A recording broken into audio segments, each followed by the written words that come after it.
오늘로서 사도행전이 맞춰지는데요.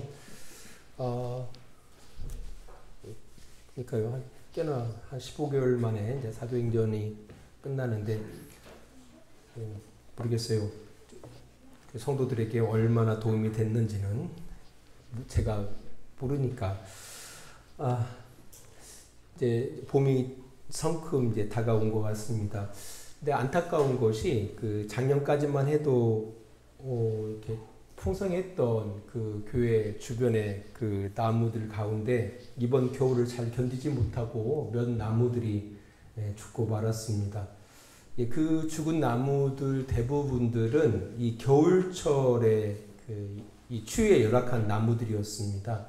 그런데 이제 곰곰이 생각해 보면은 저도 이제 속이 좀 마음이 아픈데 가장 큰 이유는 주인을 잘못 만나서 그래요. 주인을 잘못 만나서 주인이 전혀 나무에 관심이 없어요.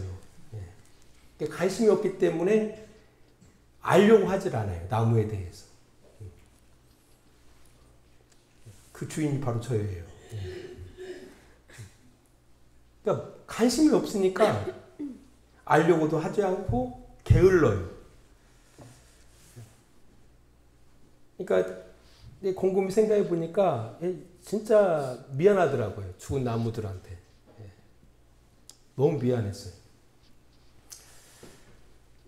그래서 한 사람의 게으름과 이 무지함이라는 게 결국 나무를 죽음으로 몰아간 거잖아요. 그 밑에는 무관심에서 나오더라는 겁니다. 우리 신앙생활도 그런 것 같습니다.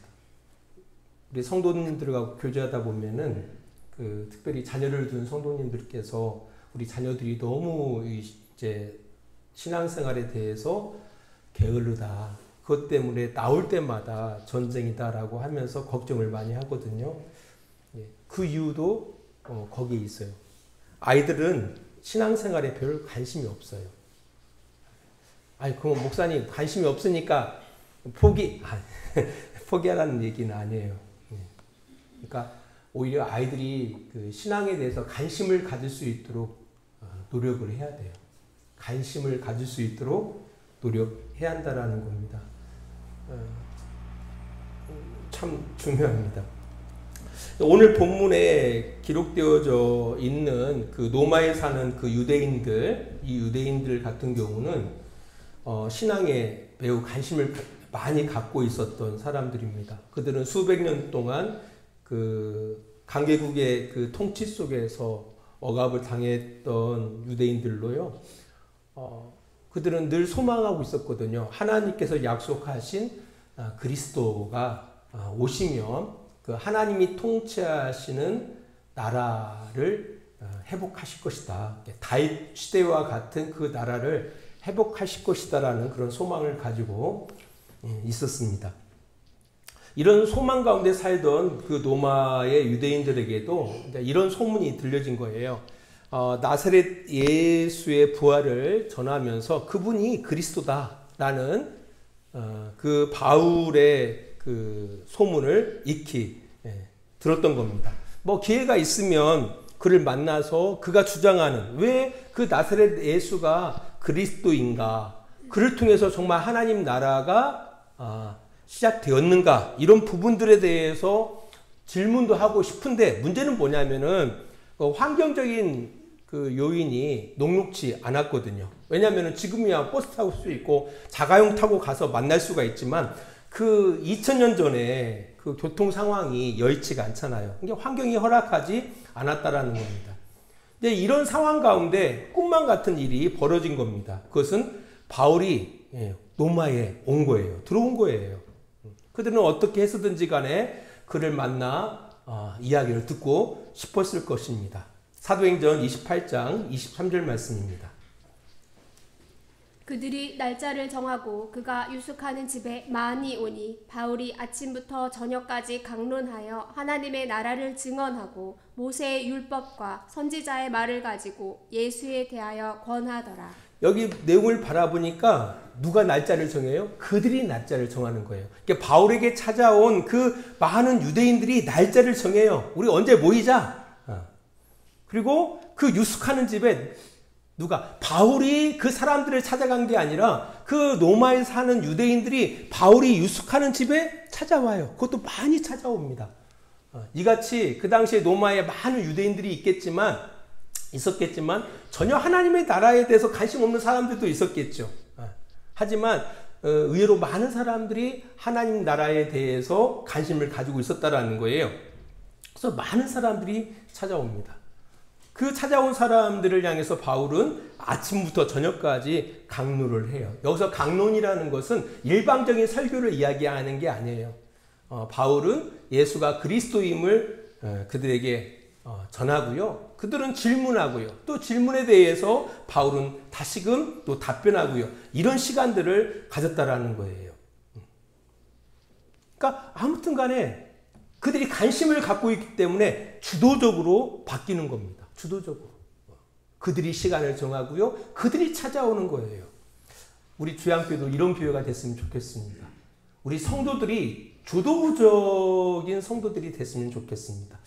제가 이번 주에 이번 주인가요? 아니죠. 며칠 전에 한 권사님, 한 집사님이 교회에 이제 방문하셨어요. 청소를 하기 위해서. 근데 아래서 딱 뜯다 보니까 고당수야. 목사님의 마음을 이미 깨뚫고 있는 거예요. 왜 목사님이 올해는 다 일일이 청소 당번을 정해주고 기도 당번들을 줬는지에 대해서 이미 알고 있는 거예요. 왜 목사님이 왜 그렇게 하셨는지. 성도들이 너무나 교회에 대해서 관심이 없으니까. 그래서 목사님이 성도들한테 교회에 관심을 가지라고 그런 차원에서 당번을 정하고 그걸 아시더라고요. 정답이거든요. 좀 주도적이었으면 좋겠습니다. 이 공동체는 목사만의 공동체가 아니거든요. 우리 모두의 공동체인 거예요. 사실 저도 이 남성교회거든요. 이 남성교회 회원입니다. 저도 회비를 내고요. 왜? 저도 이 교회 공동체의 지체예요.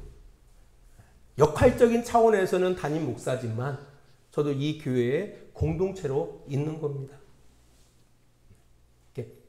목사님은 사례비 받으니까 당연히 이게 아니라 모두가 함께 그렇게 주도적으로 이렇게 해야 한다는 거예요. 이 공동체의 소중함을 우리가 느끼고 있단다라면은 주도적으로 움직여 나가야 한다라는 거예요. 가정도 그렇잖아요.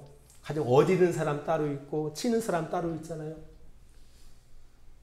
저도 오늘 아침에 고양이 똥 치고 청소를 밀고 쓰레기 다 정리하고 한번 내려놔 놓고 하면서 그런 생각이 들어가는 거예요. 이건 정리한 사람 따로 있고 어지른 사람 따로 있고 마음속에 어떤 마음이 있어요?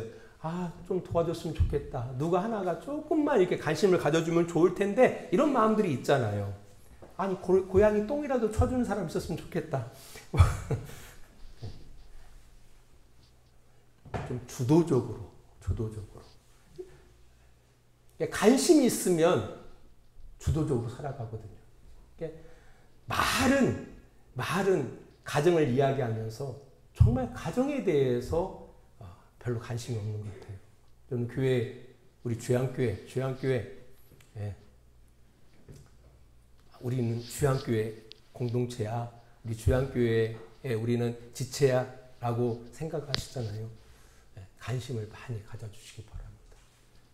관심을 많이 가져서 여러분이 주도적으로 내가 뭐 할 건 없나, 이렇게 해 나갈 때 그 공동체가 세워져 가는 거예요. 공동체가 더 든든하게 세워져 간다라는 거예요. 아무튼 이 하나님의 나라에 대해서 이 유대에 사는 이 로마인들이 관심이 있었어요. 관심이 있었기 때문에 그들이 날짜를 정하고 바울이 거하는 곳에 찾아와서 시간을 내서 아침부터 저녁까지 그들이 하나님의 말씀을 듣게 되었다라는 거예요.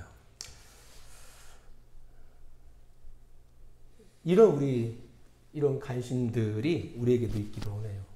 사실 교회라는 곳이 그런 곳 아닙니까? 교회라는 곳이 하나님의 권속들에 모이는 장소가 교회 아닙니까? 하나님의 권속들, 하나님의 가족들이 모이는 곳이 교회 공동체예요.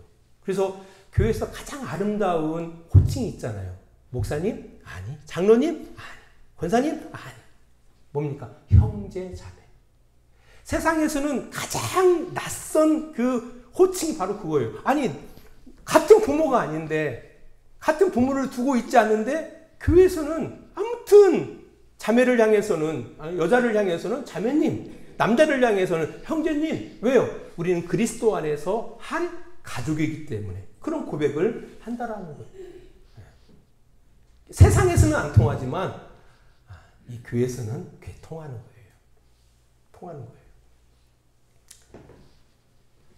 이게 참 신기하지 않습니까? 이 교회라는 곳이 그런 곳이에요. 하나님의 나라를 사는 사람들이 모이는 거예요. 하나님의 통치 가운데 사는 사람들이 이 교회 공동체 가운데 모여져 있는 거 아닙니까? 당연히 우리도 역시나 하나님의 나라에 대해서 관심을 가져야 돼요. 그리고 그 나라의 백성으로 어떻게 살아가는 것이 합당한 삶인지에 대해서 관심을 가져야 돼요. 그런 마음을 가짐을 가지고서 교회 공동체 가운데 나와 오야 한다라는 거예요. 이게 주도적으로. 다음 주부터 우리가 아모스를 보잖아요. 그 아모스를 통해서 분명 하나님께서는 너희들이 이 땅 가운데 어떻게 살지에 대해서 말씀해 주실 겁니다. 그걸 좀 우리가 기대하고 미리부터 우리가 잊고 다음 주부터 또 우리가 열심히 예배 가운데 참여해 주셨으면 좋겠습니다. 근데 이제 문제는 뭐냐면요. 그렇게 관심을 가지고 찾아온 이들이 아침 저녁으로 며칠 동안 하나님의 말씀을 들었는데 문제는 사도행전 28장 24절입니다. 그 말을 믿는 사람도 있고 믿지 아니하는 사람도 있어. 예, 그들이 주도적으로 날짜를 정하고 그리고 그 집에 찾아와서 몇날 며칠을 갖다가 바울이 전하는 그런 강론을 듣고 질문하고 답변을 듣고 이런 수많은 시간을 보냈는데 문제는 그 말을 듣고 믿는 사람도 있고 믿지 아니하는 사람도 있더라는 겁니다. 여기서 믿는 사람 앞에 믿는다 있죠. 믿는이라는 말은 어떤 믿게 되어졌다, 어떤 신에 의해서 믿게 되었다라는 그런 의미가 아니에요. 설득됐다라는 거예요.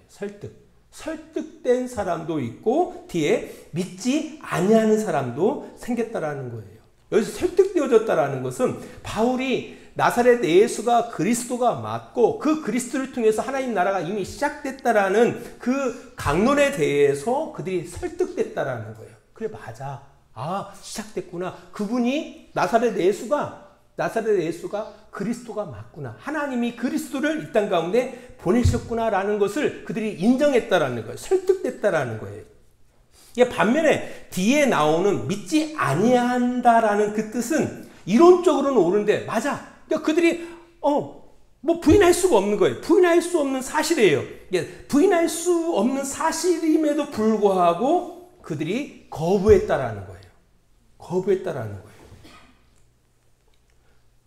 그 자리에 있었던 사람이 어떤 사람들이에요? 다 하나님 나라에 대해서 관심을 갖고 있는 사람들이에요. 그래서 그 하나님 나라를 알고자 시간을 내서 아침 저녁으로 찾아와서 바울의 강론을 들은 사람들이에요. 그리고 딱 들어보니까 그래요. 어떻게 부인할 수가 없어요. 부인할 수 없음에도 불구하고 그들은 뭐 했다라는 거예요? 받아들이지 않더라는 거예요. 거부해버리더라는 거예요. 믿지 않더라는 거예요. 왜 이런 일이 일어났을까?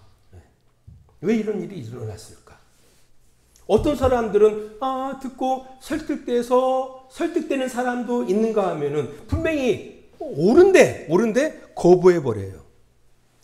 이런 결과에 대해서 바울은 이사야 선자의 말씀을 인용해서 이렇게 말합니다. 사도행전 28장 25절로부터 27절입니다.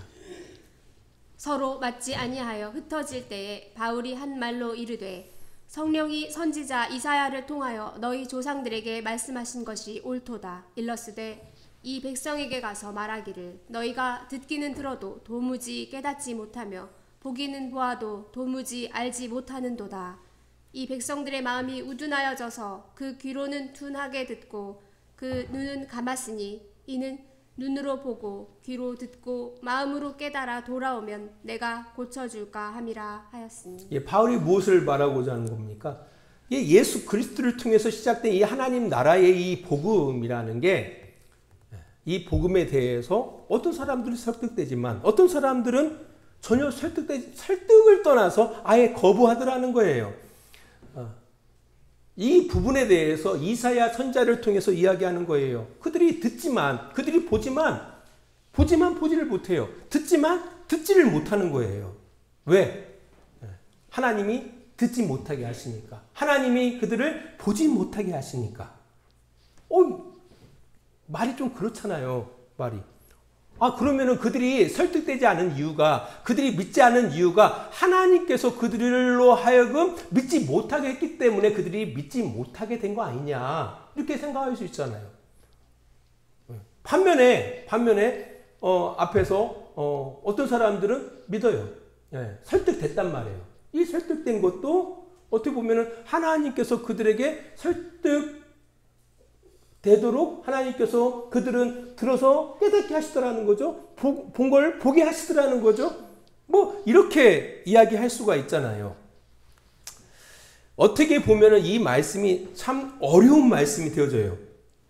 그래서 그가 듣지만 깨닫지 못하게 하시더라. 근데 깨닫지 못하게 하시는 그 이유가 하나님이 그들로 하여금 깨닫지 못하게 하시니까 그들이 깨닫지 못하더라 라고 이렇게 해석할 수 있는 거잖아요. 그러면은 목사님, 우리가 예수를 믿고 살아가는 것은 하나님의 은혜, 그 이해가 돼요. 그렇다면은 예수를 믿지 못하고 살아가는 것도 하나님의 작품 아닙니까? 그 얘기 아닙니까? 엄밀히 따지면 맞는 것 같기도 하고, 사실 성경에서 이야기하고자 하는 그런 의도는 아닙니다. 왜냐면은요, 원래 인간이라는 그 상태 그 자체는 동일해요. 우리가 하나님을 알 수 없습니다. 꼭 뭐 하겠냐면은, 그 개가 주인을 알 수 있을까요? 개가 주인을 알 수 있죠. 어떻게 할 때? 그 주인이 개를 향해서 자기를 뭐 할 때? 계시할 때. 개는 주인을 알 수가 있습니다. 잘 생각해 보세요. 그러나 개 스스로 그 주인을 알 수는 없어요. 개가 적어도 자기 주인을 알기 위해서는 주인이 개를 향해서 끊임없이 자기를 오픈해 줄 때 개는 그 주인을 조금씩 알아갈 수가 있는 거예요. 사실 우리 인간을 개에 비교한다는 게 그렇지만, 사실 엄밀히 따진다면은 그 수준, 이 급은 우리는 개보다 못한 급이에요. 왜냐하면 인간이 신을 안다라는 것은 불가능해요. 인간이 신을 안다라는 것은 불가능해요. 그럼 어떻게 인간이 신을 알 수가 있습니까? 신이 끊임없이 자신을 뭐 할 때? 계시해 줄 때, 인간은 그 계시를 통해서 알아갈 수가 있는 거예요. 근데 문제는 하나님께서는 모든 사람들에게 여러 가지 방식으로 자신을 오픈하시고 있거든요. 자신을 계시하시고 있거든요. 하지만 인간들이 그 하나님의 그 계시를, 하나님이 자기 자신을 드러내심에 대해서 인간들이 거부할 때 방법은 없어요.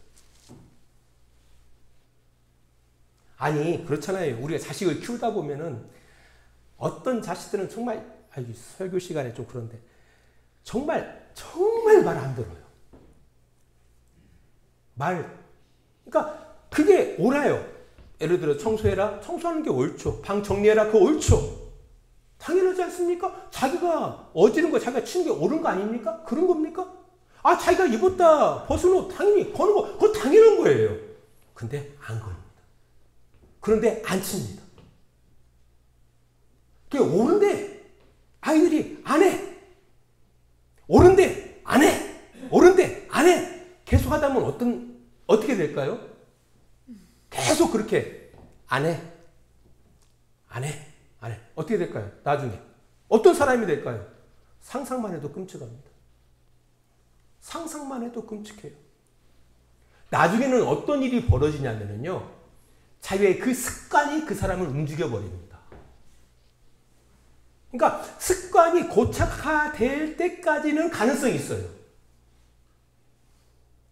우리가 태어나자부터 아이들이 막 청소하고, 여러분들 좀 약간 막 걸어다니고 뭐 하는 순간부터 장난감 정리하고 막 그럽니까? 안 그러죠. 부모가 시키죠. 부모가 시켜서 이거 이렇게 정리하는 거야. 이거 이렇게 하는 거라. 애초에 못하던 아이들이 이거 하는 거예요. 이렇게 하면서 훈련되는 거지. 아, 얘는 이게 첫 장난감 놀이를 했는데 장난감 놀이를 하자마자 정리를 하는 거예요. 끝난다. 이런 자식 보셨습니까? 한번 데리고 와보세요. 그런데요, 분명히 부모께서는 부모님께 이렇게 놀았을 때 이렇게 정리하는 거야 라고 하면서 부모가 손수 보여줍니다. 이렇게 정리하고 저렇게 정리하고 이렇게. 그럼 아이가 그거 보고서 애처면 않지만 계속 실갱이를 통해서 이 아이는 결국 정리하는 것이 옳다라는 것을 배웁니다. 근데 문제는 뭐냐면은 이런 자식들이 있거든요. 끝까지 안 해요. 끝까지. 근데 나중에는 그것이 완전히 습관화가 돼가지고 안 해버려.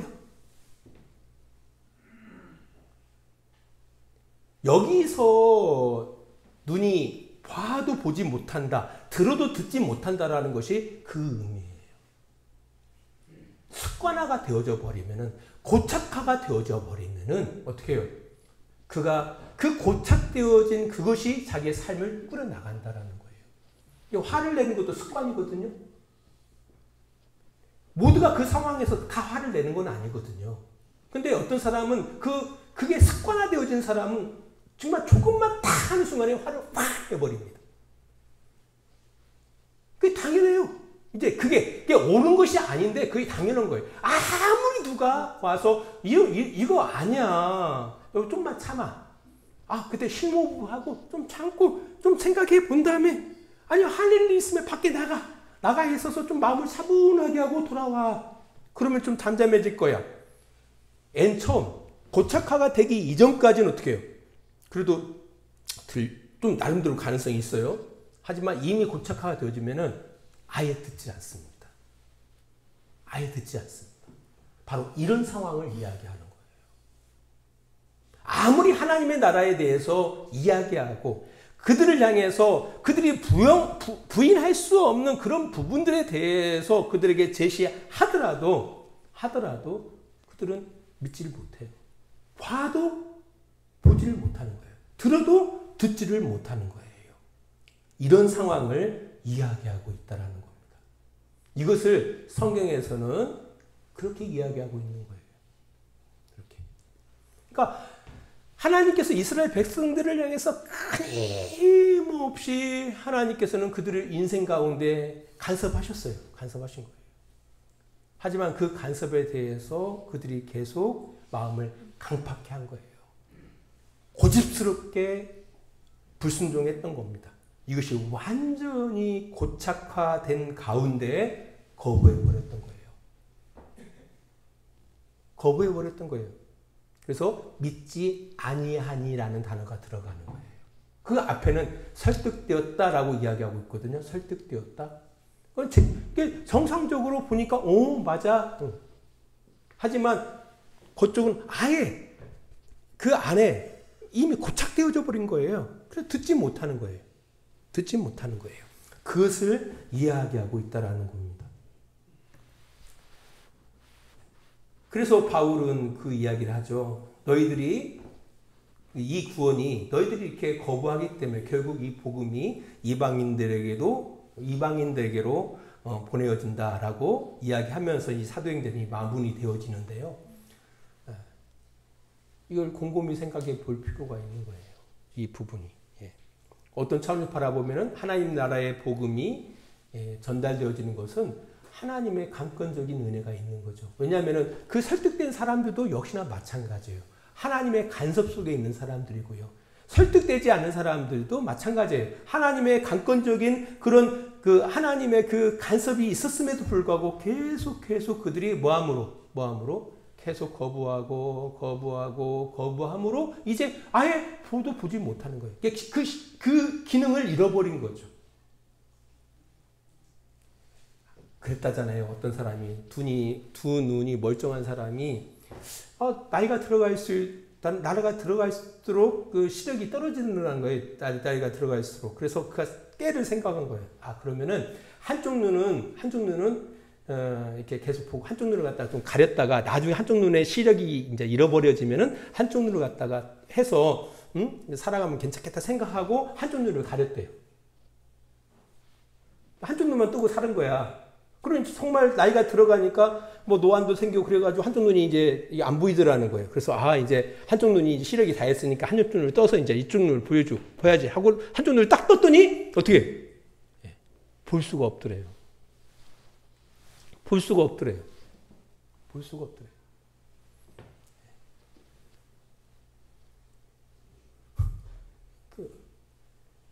그러니까 우리가 순종하지 않으면 이 불순종의 습관이 되다 보면은 그 불순종이 우리를 갖다가 이끌어가는 거예요. 그것을 이야기하고 있다. 그러나 그 속에서 그렇다고 하나님의 일하심이 없는 게 아니죠. 하나님은 끊임없이 계속 일하시는 거예요. 그렇잖아요. 우리 부모님도 우리가 죽는 그날에 자식에 대한 짐을 벗는 날이 아닙니까? 지금도 저희 어머니는 저한테 잔소리를 해요. 전화 와가지고 자녀들 좀 신경 써거라. 90두신 어머님이 곧 한갑되는 아들한테 전화해가지고 자식들 신경 쓰래요.